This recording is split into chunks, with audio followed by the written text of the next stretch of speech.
آج کا میرا موضوع جنت میں سلامتی کے ساتھ انسان کو لے جانے والے جو اعمال ہیں اس حوالے سے ہے۔ اس کے متعلق میں نے ایک حدیث آپ بھائیوں کے سامنے پڑھی ہے۔ جامع ترمذی میں امام ترمذی رحمہ اللہ اس حدیث کو بیان فرماتے ہیں، اور اس حدیث کے راوی سیدنا عبداللہ بن سلام رضی اللہ تعالیٰ عنہ۔ عبداللہ بن سلام رضی اللہ عنہ مذہب کے اعتبار سے یہودی تھے، تورات اور انجیل کے حافظ تھے۔ جب ان کو معلوم ہوا کہ مدینہ میں ایک ایسی ہستی کا نزول ان کی آمد ہوئی ہے جن کا نام نامی اسم گرامی ہے محمد صلی اللہ علیہ وسلم، اور وہ اپنے بارے میں اللہ کا آخری نبی ہونے کا دعویٰ کرتے ہیں، تو عبداللہ بن سلام رضی اللہ عنہ فرماتے ہیں میرے دل میں آیا کیوں نہ میں بھی جا کے دیکھوں یہ اپنے بارے میں آخری نبی کا جو دعویٰ کرنے والی ہستی ہیں ان کی تعلیم کیا ہے، خود ان کی شخصیت کیسی ہے۔ تو یہ وہاں پہ آئے جہاں حضور علیہ السلام یہ واعظ فرما رہے تھے، تو آپ کے الفاظ مبارک کیا تھے؟ ایھا الناس، اے لوگو، افشوا السلام، ایک دوسرے سے سلام لیا کرو، سلام کو پھیلاؤ، وَأَطْعِمُوا الطَّعَامَ، اور ایک دوسرے کو کھانا کھلایا کرو، وَصِلُوا الْأَرْحَامَ، اور صلہ رحمی کیا کرو، رشتوں کو ملایا کرو، وَصَلُّوا بِاللَّيْلِ وَالنَّاسُ نِيَامٌ، رات کو لوگ سو رہے ہوں تہجد کی نماز پڑھا کرو۔ چار کام بتائے اور آخر پہ فرمایا تدخل الجنت بسلام، سلامتی سے جنت میں داخل ہو جاؤ گے۔ تو عبداللہ بن سلام نے جب یہ حضور علیہ السلام کی تعلیمات کو سنا، فرماتے میرے دل میں آیا کہ اس بندے کی تعلیم تو بڑی خوبصورت ہے، کیوں نہ آگے بڑھ کے دیکھا جائے خود یہ کیسے ہیں۔ جب حضور علیہ السلام کے سامنے آئے نا صحابہ کو پھلانگتے ہوئے، سامنے آ کے دیکھا تو حضور علیہ السلام کے چہرہ رسالت پہ نگاہ پڑی، آپ کے لفظ آج بھی سیرت کی کتابوں کے اندر موجود ہیں، بے ساختہ کہہ اٹھے واللہ ما وجہ رسول اللہ بوجہ کذاب، اللہ کی قسم اتنا روشن چہرہ کبھی کسی جھوٹے نبی کا ہوتا ہی نہیں۔ اسلام قبول کیا، مسلمان ہو گئے۔ تو یہ اس حدیث کو روایت کرتے ہیں، نبی علیہ السلام نے 4 عمل اس نے بتائے ہیں جو جنت میں سلامتی سے لے جانے والے ہیں۔ انشاءاللہ چاروں کے حوالے سے مختصراً آپ بھائیوں کے سامنے کچھ باتوں کو بیان کروں گا۔ پہلا عمل حضور علیہ السلام نے فرمایا افشوا السلام، سلام کو پھیلاؤ۔ کس کو، کون کرے، کہاں پہ کرنی چاہیے، فضیلت کیا ہے؟ حضرت عبداللہ بن عمر بن عاص رضی اللہ تعالیٰ عنہ حدیث کو بیان فرماتے ہیں، صحیح بخاری اور مسلم کے اندر حدیث موجود ہے۔ ایک بندہ آیا نبی صلی اللہ علیہ وسلم کے پاس، آ کے سوال کرتا ہے ای الاسلام خیر یا رسول اللہ صلی اللہ علیہ وسلم، اسلام تو سبھی نے قبول کیا ہے لیکن بہترین اسلام اللہ کے رسول علیہ السلام کس کا ہے؟ آپ نے فرمایا تطعم الطعام وتقرأ السلام علی من عرفت ومن لم تعرف، اللہ کی رضا کے لیے دوسرے بھائی کو کھانا کھلاؤ، جس کے ساتھ جان پہچان ہے اس کو بھی، اور جس کے ساتھ جان پہچان نہیں ہے اس کو بھی سلام کرو، یہ بہترین اسلام کی نشانی۔ آج ہمارا میرے بھائیوں چلتا ہے منہ ملازہ، برادری، تعلق، جہاں پہ کوئی تعارف ہو صرف وہاں پہ لوگ سلام لیں گے، اور جہاں پہ تعلق نہیں، کوئی کاروباری نہیں، کوئی منہ ملازہ نہیں، وہاں پہ لوگ پاس سے ویسے ہی گزر جائیں گے۔ حالانکہ نبی علیہ السلام نے بہترین اسلام کی نشانی بیان فرمائی تقرأ السلام علی من عرفت ومن لم تعرف، جس کو جانتے پہچانتے ہو اس کو تو کرنی ہی ہے، جس کو نہیں جانتے اس کو بھی سلام کرنی ہے۔ سلام سے ملتا کیا ہے انسان کو؟ حضرت ابو ہریرہ رضی اللہ تعالیٰ عنہ حدیث بیان فرماتے ہیں، صحیح بخاری اور مسلم کے اندر حدیث موجود ہے، نبی علیہ السلام نے صحابہ کو ارشاد فرمایا، لن تدخلوا الجنۃ حتی تؤمنوا، میرے صحابہ تم جنت میں ہرگز نہیں جاؤ گے جب تک تم مومن نہیں بن جاتے ہو۔ جنت میں کب تک نہیں جانا؟ جب تک مومن نہیں بن جاتے۔ اب مومن کیسے بنو گے؟ ولا تؤمنوا حتی تحابوا، مومن تب تک نہیں بنو گے جب تک آپس میں ایک دوسرے سے محبت نہیں کرنے لگ جاتے۔ اولا ادلکم علی شیء اذا فعلتموہ تحاببتم، کیا میں محمد صلی اللہ علیہ وسلم تم کو ایسا عمل نہ بتاؤں جس عمل کے کرنے سے اللہ تم کو آپس کی محبت نصیب فرما دے؟ تو وہ عمل کیا ہے؟ فرمایا افشوا السلام بینکم، آپس میں ایک دوسرے سے سلام لیا کرو، اللہ دلوں کی محبت عطا فرما دے گا۔ اسی طرح جامع ترمذی میں حدیث ہے، سلام لی فوٹو سیشن کے لیے نہیں کہ لوری کیمرے کی طرف دیکھیں اور ہاتھ ملائیں، اس لیے نہیں کہ کسی نے کہہ دیا چلو بھائی اٹھو جب بھی لاؤ سلام لگو، کسی کے کہنے پہ نہیں، لوگوں کے منہ رکھنے کے لیے نہیں، دل کی کدورت، حسد، نفرت کو نکال کے خلوص دل سے جو مسلمان دوسرے مسلمان بھائی کو کہتا ہے السلام علیکم اور ہاتھ ملاتے ہیں، میرے نبی علیہ السلام فرماتے ہیں ما من مسلمین یلتقیان، دو مسلمان آپس میں ملتے ہیں فیصافحان، ہاتھ ملاتے ہیں، ہاتھ ملانے میں اور جدا کرنے میں کتنی کو دیر لگتی ہے، لیکن فرمایا الا غفر لہما قبل ان یتفرقا، ان کے ہاتھ بعد میں جدا ہوتے ہیں، عرش والا دونوں کے گناہ پہلے معاف فرما دیتا ہے۔ یہ سلام جس کو ہم نے چھوٹا سا عمل سمجھا ہوا ہے، یہ دلوں میں محبت پیدا کرنے والا عمل ہے، یہ بندے کے اسلام کو بہترین بنانے والا عمل، یہ ایک انسان کے گناہوں کو بخشوانے والا عمل۔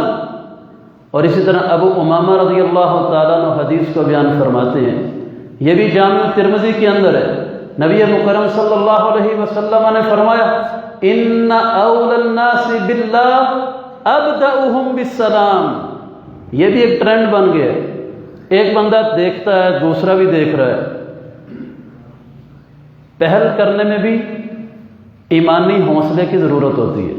لوگ اپنی اپنی انا، اپنی اپنی ایگو، اپنا اپنا جناب سٹیٹس بنا کے کھڑے ہوتے ہیں، وہ پہل کرے سلام لینے میں، میں نے نہیں کرنی، کیا ثابت ہوگا جی کہ میری شخصیت بڑی ہے، لوگ مجھ سے پہل کر رہے ہیں سلام لینے میں۔ میرے نبی کیا فرماتے ہیں؟ بڑا کون ہے؟ اللہ کے ہاں مقام کس کا زیادہ ہے؟ اللہ کے قیامت کو قریب کون ہوگا؟ ان اول الناس باللہ ابدأهم بالسلام، جو سلام میں پہل کرتا ہے قیامت کو دوسروں سے زیادہ اللہ کے قریب ہوگا۔ من بدأ بالسلام برئ من الکبر، اسی طرح فرمایا حضور علیہ السلام نے، جو سلام میں پہل کرتا ہے اللہ اس کے دل کو تکبر سے پاک فرما دیتے ہیں۔ تو یہ میرے بھائیو سلام کے فائدے ہیں کہ ایک مسلمان دوسرے سے سلام لے تو اتنے فضیلتیں اور اتنی رحمتیں اللہ عطا فرماتے ہیں۔ اب آ جاتے ہیں دوسرے عمل پہ۔ دوسرا عمل نبی علیہ السلام نے فرمایا اطعم الطعام، ایک دوسرے کو کھانا کھلایا کرو۔ نبی علیہ السلام کے پاس ایک بندہ آتا ہے اور آ کے کہتا ہے یا رسول اللہ صلی اللہ علیہ وسلم میں بھوک کے عالم میں ہوں، مجھے کچھ کھانے کے لیے عنایت فرمائیں۔ آپ علیہ السلام نے حضرت انس کو بھیجا کہ فرمایا جاؤ انس میرے گھر سے پتہ کرو کھانے کے لیے کوئی چیز ہے۔ انس گئے، نبی علیہ السلام کی 9 بیویاں تھیں، 9 کی 9 بیویوں کے پاس اس دن کا شانہ نبوت میں کھانے کی کوئی چیز موجود نہیں تھی۔ آج حالات ذرا اوپر نیچے ہو جائیں، لوگ کہتے ہیں مر گئے یار، کچھ نہیں ہو، پلے ہی نہیں رہا، کچھ تباہ ہو گیا، کاروبار نہیں، یہ ہو گیا۔ 9 کی 9 بیویوں میں سے کسی کے پاس اس دن کھانے کی کوئی چیز موجود نہیں، لیکن زبان پہ شکوہ نہیں ہے، ہائے ہائے نہیں۔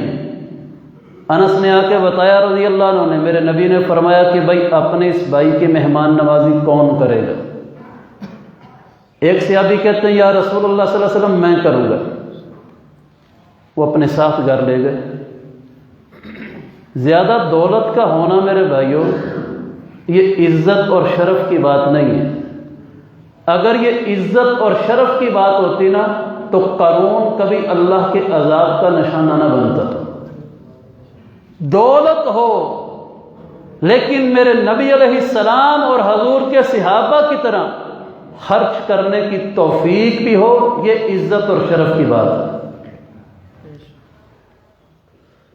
اب وہ جو صحابی لے کے گئے ہیں، بعض اوقات دولت مند بندہ دل کا غنی نہیں ہوتا اور اپنی بخیلی سے بڑے بڑے درجات سے محروم ہو جاتا ہے، اور بعض اوقات ایک عام سا بندہ اپنے دل کے جذبے سے اللہ کی جنتوں کا سودا کر بیٹھتا ہے۔ وہ صحابی کہتے ہیں یا رسول اللہ صلی اللہ علیہ وسلم میں اس کو گھر لے کے جاتا ہوں۔ لے جاؤ بھائی۔ اچھا یہ جو لے کے گئے کوئی بڑے مالدار تھے، کوئی بہت ویل سیٹ تھے؟ نہیں۔ گھر میں جا کے بیوی سے کہتے ہیں گھر میں کھانے کی کوئی چیز ہے؟ اللہ اکبر۔ حدیث کے لفظ پڑھ کے بندہ ایک بار سوچ میں پڑ جاتا ہے۔ تو بیوی آگے سے کہتی ہے ما ہی الا رغاغیف، یہ روٹی کے چند ٹکڑے پڑے ہوئے، پنجابی میں ہم کہہ سکتے ہیں اے پورے پے جو 2-4 روٹی نے۔ آپ کا انتظار تھا کب آپ آئیں، میں بچے اور آپ مل کے جو 2-2 نوالے حصے میں آتے ہیں کھا لیں۔ اب صحابی کیا فرماتے ہیں؟ فرماتے ہیں اللہ کی بندی نومی صبیانہ کی، اپنے بچوں کو نا آج بھوکا ہی سلا دو۔ یہ بات میں بڑی آسانی سے کر رہا ہوں، آپ بڑی آسانی سے سن رہے ہیں، لیکن اللہ کی قسم یہ نبھانی بڑی مشکل ہے، بڑی مشکل ہے۔ اور یہ حوصلہ صرف میرے نبی کے صحابہ کا ہی تھا، ایمان کے اس درجے پہ فائز تھے کہ آفرین ہے کہ عرش والا کیوں نہ ان پہ رحمتوں کی برسات نازل کرے۔ ہم نے یہ تو دیکھا ہے ماں باپ اپنے منہ سے نوالا نکال کے اولاد کے منہ میں ڈالتے ہیں۔ ماں یہ تو کہتی ہے کہ بیٹا تم کھا لے مجھے بھوک نہیں، باپ یہ تو کہتا ہے کہ بچوں کا پیٹ بھر جائے میری خیر ہے، لیکن جہاں رشتہ بھی نہیں، تعلق بھی نہیں، برادری بھی نہیں، خاندان بھی نہیں، صرف اسلام کی نسبت ہے، اس بندے کو اپنے بچوں کے منہ کے نوالے چھین کے کھلا دینا یہ صحابہ کا حوصلہ ہے، ہمارا نہیں۔ یہاں تو مہمان آ جائے دروازے پہ، لوگ ٹیبل پہ پڑی ہوئی چیز کے اوپر کپڑا ڈال دیتے ہیں پتہ نہ لگ جائے کیا کھا رہے ہیں۔ کئی لوگوں کے طرف یہ بھی ہے، مہمان آ جائے بچا ہوا دیکھتے ہیں، فریج میں کوئی 2 دن کا پڑا سالن ہے تو اس کو کھلا دو، اور وہاں کل اپنے پاس جو میسر ہے وہ روٹی کے ٹکڑے ہی، اپنی بھوک کا احساس نہیں۔ باپ تو باپ ہی ہوتا ہے، ماں تو ماں ہی ہوتی ہے۔ صحابی نے کہا ان کو بھوکا سلا دو، قربان جائیں آج کل کی بیوی ہوتی وہ کہتی تم اور تیرا مہمان جائے کہیں اور، میں بچوں کو تو بھوکا نہیں سلا سکتی۔ لیکن اللہ کی بندی نے ایسی تابع داری کی کہ اس نے جناب بچوں کو بھوکا سلا ہی دیا۔ اور کیسے سلایا؟ اللہ کی قسم یہ یا عرش والا جانتا ہے یا وہ عورت ماں ہی جانتی ہے کہ بھوک سے تو بڑے بندے کو نیند نہیں آتی ہے، بچوں کو بھوکا سلا دیا۔ اب کھانا رکھنے کی باری آئی تو کہتی ہے سرتاج کھانا تو اتنا کوئی ہے کہ ایک بندے کا پیٹ بمشکل بھرے گا۔ اس جملے پہ بھائیوں ذرا غور کرنا، تنہائی میں بیٹھ کے نبی علیہ السلام کے صحابہ کتنے حوصلے والے تھے۔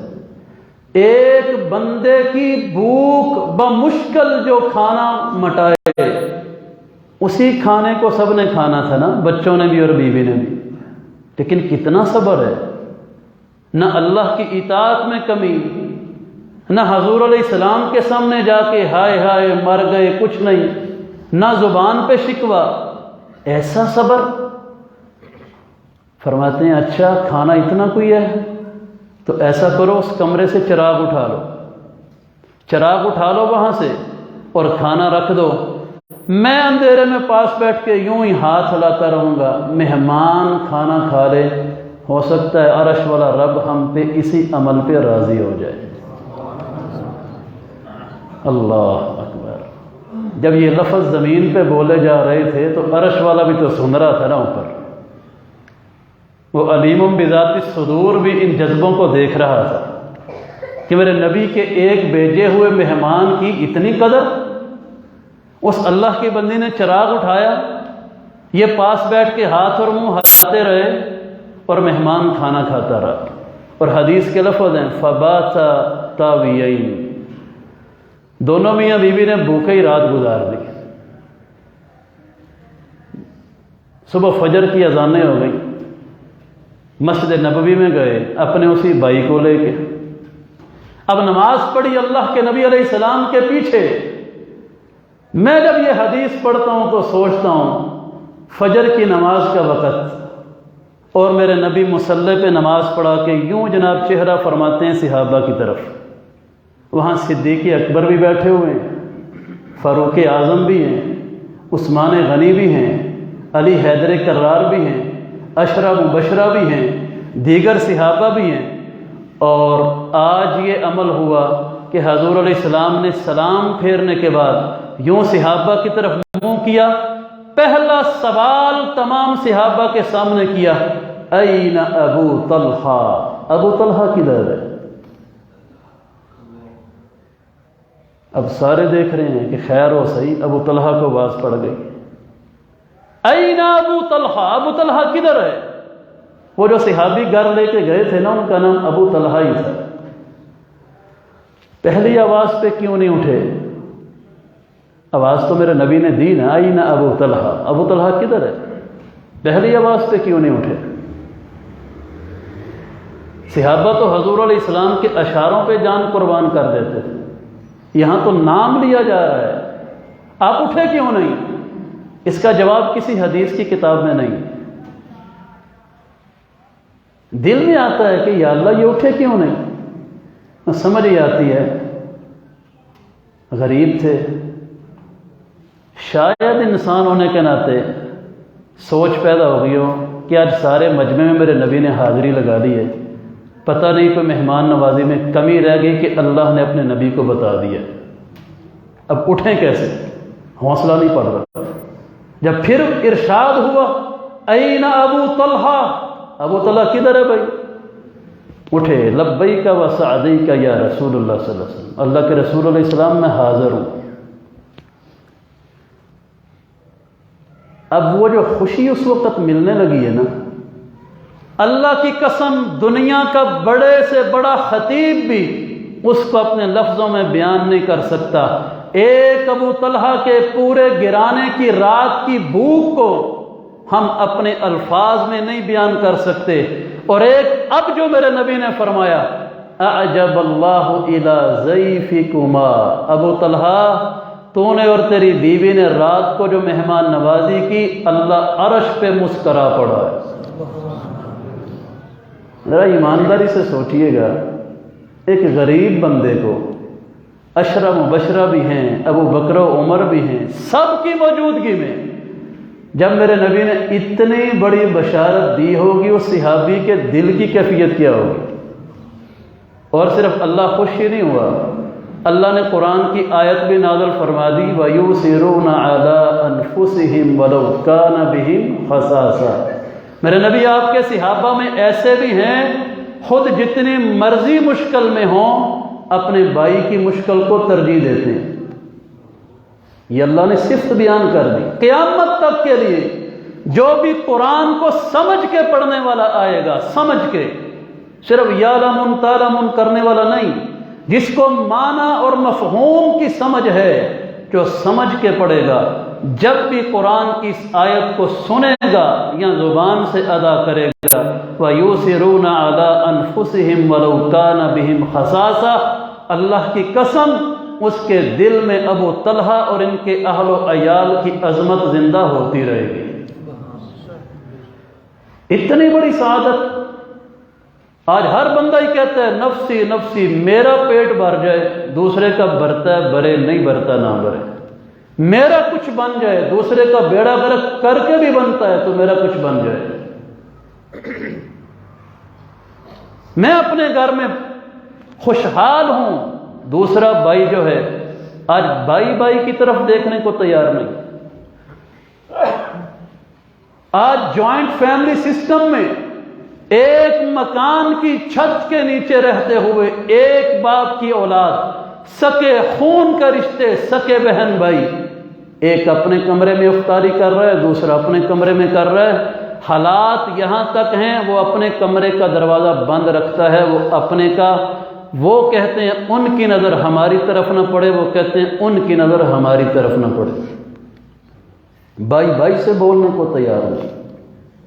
یہ اپنے دسترخوان کسی کے لیے کیا کھولیں گے؟ یہاں تو بھائی نے بھائی کو بلانا چھوڑا ہوگا، یہاں تو بھائی بھائی کو ساتھ عزت دے کے بٹھا کے کھلانے کو تیار نہیں۔ یہاں بھائیوں نے بہنوں کے لیے اپنے گھروں کے دروازے بند کیے ہوئے ہیں، اور آج کل تو الا ماشاءاللہ، ورنہ جب ماں باپ کے جنازے اٹھتے ہیں بہنوں کے لیے میکے گھر کے دروازے بند ہو جاتے ہیں۔ اور جس گھر میں بھائی کو ساتھ بٹھا کے کھلانے کی توفیق نہ ہو، جس گھر میں بہن کے حالات کے اوپر نظر کرنے کی فرصت نہ ہو، ایسا بندہ ایک چھوڑ کے پورے شہر کی مسجدوں میں دسترخوان لگوا دے، اللہ کے ہاں کوئی وقت نہیں ہے۔ جو سکے رشتوں کا پاس کرنے کو تیار نہیں۔ تو ابو طلحہ رضی اللہ تعالیٰ عنہ کو یہ مقام کیوں ملا؟ ایک مسلمان کو کھانا کھلانے کی وجہ سے۔ تو تیسرا عمل حضور علیہ السلام نے فرمایا واصل الارحام، رشتوں کو آپس میں ملایا کرو، رشتوں کو ملایا کرو آپس میں۔ ہاں کسی کے دل میں آ سکتا ہے کہ ہم تو جناب بڑی کوشش کرتے ہیں، دوسری طرف سے رسپانس کوئی نہیں ہے، وہ ملنے کو تیار ہی نہیں۔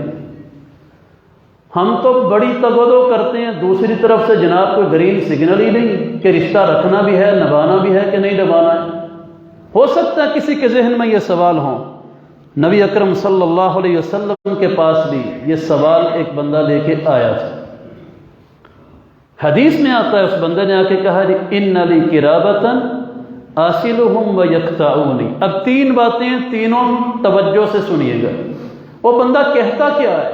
یا رسول اللہ صلی اللہ علیہ وسلم میرے کچھ رشتہ دار ہیں، آصلہم ویقطعونی، میں ان سے مل کے رہنے کی کوشش کرتا ہوں، انہوں نے ہمیشہ ہی رشتے کو توڑ کے رکھا ہے۔ نمبر ایک۔ نمبر دو، احسن الیہم ویسیئون الی، یا رسول اللہ صلی اللہ علیہ وسلم میں ان سے ہمیشہ ہی اچھا سلوک کرتا ہوں، انہوں نے ہمیشہ ہی برا سلوک کیا ہے۔ نمبر تین، احلم عنہم ویجہلون علی، میں درگزر کر دیتا ہوں ان کی باتوں کو، لیکن اللہ کے رسول علیہ السلام انہوں نے کبھی درگزر نہیں کیا ہے۔ آگے دی بات، جن باتوں کو ہم قانون بنا کے اپنے اپنے دائرے میں کھڑے ہیں، ہماری زندگیوں کے خود ساختہ قانون ہیں، اور اسی قانون، اس ایک قانون نے ہمارے معاشرے کے خاندانی نظام کو توڑ کے رکھ دیا ہے۔ وہ قانون بلا کون سا ہم نے بنایا؟ جی میں کوئی چل رہا ہے وہیں چلو۔ اس ایک ہمارے خود ساختہ قانون نے ہمارے خاندانی سسٹم کو تباہ کر کے رکھ دیا۔ اے جی ہم نے تو شادی پہ پورے خاندان کو بلایا تھا، انہوں نے کارڈ پہ 2 بندے لکھ دیے، لو جی ہمارا ان کا جینا مرنا ختم، آج کے بعد نہ ہم نے جانا ہے نہ ان کو بلانا ہے۔ بھئی یہ کون سا قانون ہے؟ یہ کون سی شریعت میں آیا ہے؟ عبد الرحمن بن عوف رضی اللہ عنہ نے مدینہ میں رہ کے نکاح کیا، اور میرے نبی دیکھ کے پوچھ رہے ہیں عبد الرحمن نکاح کر لیا ہے؟ جی یا رسول اللہ صلی اللہ علیہ وسلم۔ میرے نبی نے تو نہیں کہا۔ اچھا ہمیں بلایا بھی نہیں، ہمیں بتانا بھی گوارا نہیں کیا، بلکہ صرف یہ فرمایا، برکت کی دعا بھی دی اور فرمایا اولن ولو بشاتن، ولیمہ ضرور کرنا، چاہے ایک بکری ذبح کر کے کرو۔ ناراض تو نہیں ہوئے؟ اچھا ہمیں 2 بندے بلا لیے، اسی تے انج ورت کے آئے ساں، اینا انج ورتے ہے لوری بس جی بس، ڈائریاں رکھی ہیں لوگوں نے، کھول لیتے ہیں فلانے کی شادی تے کنا ورتے ہے جی، وہ کنا ورت کے گئے۔ یہیں پہ ہمارے خود ساختہ قانون جو ہے ہم نے خاندان توڑ کے رکھے ہوئے۔ وہ بندہ کہہ رہا ہے یا رسول اللہ صلی اللہ علیہ وسلم، میں ملتا ہوں وہ نہیں ملتے، میں اچھا سلوک کرتا ہوں وہ نہیں کرتے، میں درگزر کرتا ہوں وہ نہیں کرتے۔ اب کیا جواب ملا؟ ٹٹ فار ٹیٹ، عدلے کا بدلہ دو، اینٹ کا جواب پتھر سے دو، جی میں کوئی چل دے میں چلو، نہیں۔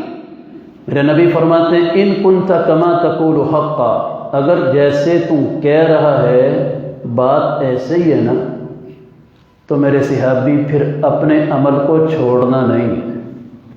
وہ نہیں ملتے نہ ملے، تو نے ملتے رہنا ہے۔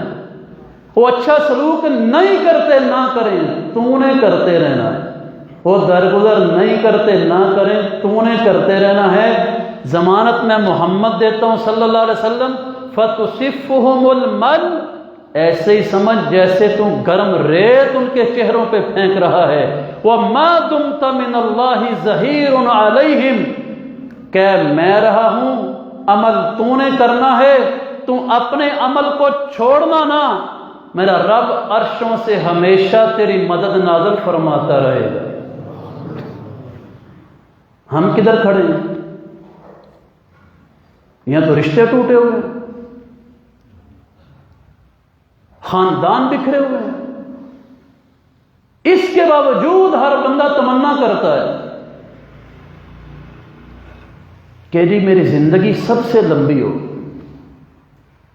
یہ ہم نے رشتوں کو شریکہ بنا لیا، میں شریکہ نوں ساڑ کے رہنا، میری زندگی سب سے لمبی ہو۔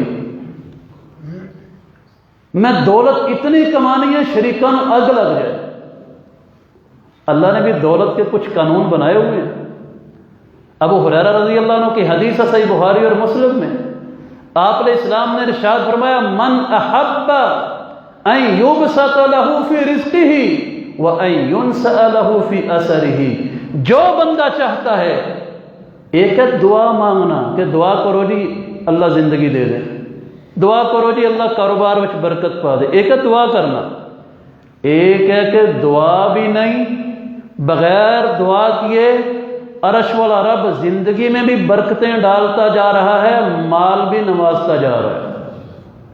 تو میرے نبی نے فرمایا علیہ السلام جو چاہتا ہے نا ایسا ہو جائے کہ اوپر رحمت کے دروازے کھل جائیں، زندگی برکت والی ہو جائے، مال میں برکتیں اللہ ڈالتا ہی چلا جائے، وہ بھی بغیر مانگے، فرمایا فَلْيَصِلْ رَحِمًا، وہ اپنے رشتوں کو نبھانا شروع کر دے، میرا رب بغیر مانگے دونوں نعمتیں عطا فرما دے گا۔